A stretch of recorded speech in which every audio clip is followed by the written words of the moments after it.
Dear students, now we will see the discrete time periodic signal DTFS definition and continuous time periodic signal CTFS definition. See, in the Fourier series definitions, you will be having two equations, synthesis equation and analysis equation. See, in the frequency domain analysis, what you will do, you will be having a time domain signal, you convert that into frequency domain. Okay. So that is the analysis equation, and if you want to get back your time domain signal, okay, back from the frequency domain representation, then you will be using the synthesis equation. Always remember, in the frequency domain analysis, what you will do, we will have a time domain signal.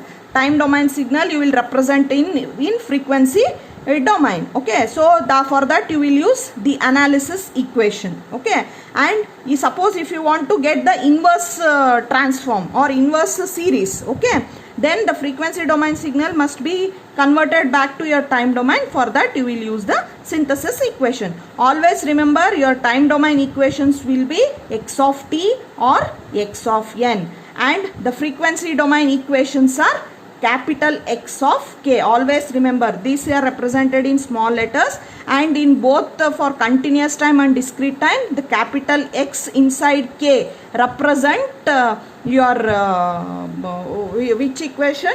The frequency domain equation. Always we define synthesis equation first, then the analysis equation, but most of the time we will use analysis equation, that is we will convert time signal into frequency signal. See, we will be now learning the definition of discrete time Fourier series, continuous time Fourier series. For your syllabus we concentrate only on this, but being a EC student, you should know also the discrete time Fourier series representation, because nowadays everything is digital, and knowing the digital signal definition is also important. Okay.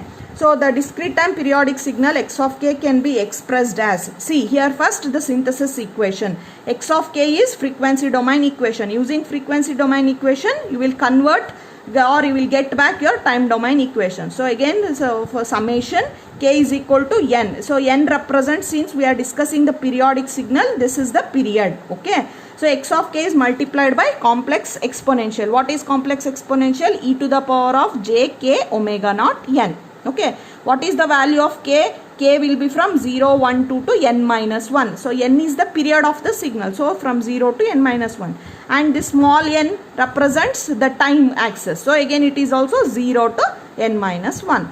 Okay, and what is x of k? X of k is the equation, that is the analysis equation. X of k is the Fourier series representation, discrete time Fourier series. So how you calculate a discrete time Fourier series? X of k is equal to 1 by n. This is because the periodic signal summation over the period, x of n, it is multiplied by e to the power of minus j k omega naught n. Always remember, when you convert time domain signal to frequency domain, the exponential is minus here, e to the power of minus k minus j k omega naught n. And in the synthesis equation, that is getting x of n time domain signal using frequency domain, means you will use the positive exponential. So directly you have to learn the definitions. There is no derivation for you for deriving the synthesis equation and analysis equation. You have to remember them, okay, for doing the problems and for the properties. X of n as fundamental period n, and the fundamental frequency is 2 pi by n radians. Okay, the above equations, in the above equations, x of k are known as DTFT coefficients of x of n. So if I give x of n and if I ask you to calculate the discrete time Fourier series coefficients, means using this equation you had to calculate. Coefficients specify the decomposition of the time domain signal x of n into sum of n harmonically related complex exponential. So this pair we will write like this: x of n, an arrow bidirectional DTFS over omega naught x of k. X of n is time domain signal, x of k are frequency domain signal. X of n and x of k are periodic with period n. And for the frequency domain, you have to calculate two important parameters, the magnitude and phase. Magnitude means absolute value and phase means angle of x of k. Similarly, we'll have the definition for continuous time periodic signals. See, again you have a synthesis equation and analysis equation. Synthesis equation is for summation only. K is equal to minus infinity to plus infinity x of k e to the power of j k omega naught. See here, omega w I am using because it's a continuous time signal. And what is x of k? It is the time domain, this is frequency domain coefficient, that is CTFS coefficients over the period 1 by t x of t to the power of j k omega naught t. So you observe the analysis equation. Here you have what? The integration. For the discrete time you had the summation, the same definition, okay. So 1 over t for the period t, okay.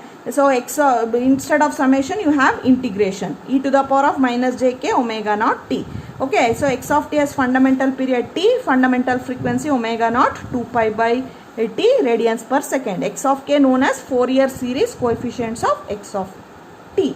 X of t and x of k form a Fourier series pair denoted by x of t bidirectional arrow fs omega naught x of k. This represent from x of t you can represent x of k, and again from x of k again you can get x of t. X of t is time domain representation, x of k is frequency domain representation, okay.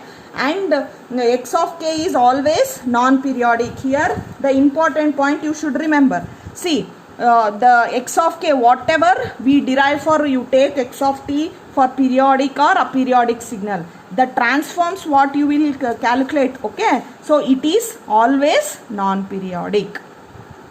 Please don't get confused. We have 4 types of Fouriers based on periodic and aperiodic type of input signal, that is the time domain signal. Once you get the frequency domain signal x of k, okay, both for continuous or discrete time, so if you study its properties of Fourier series coefficients, they are non-periodic in nature, okay. So again for the x of k you can calculate the magnitude and the phase spectrum. Thank you.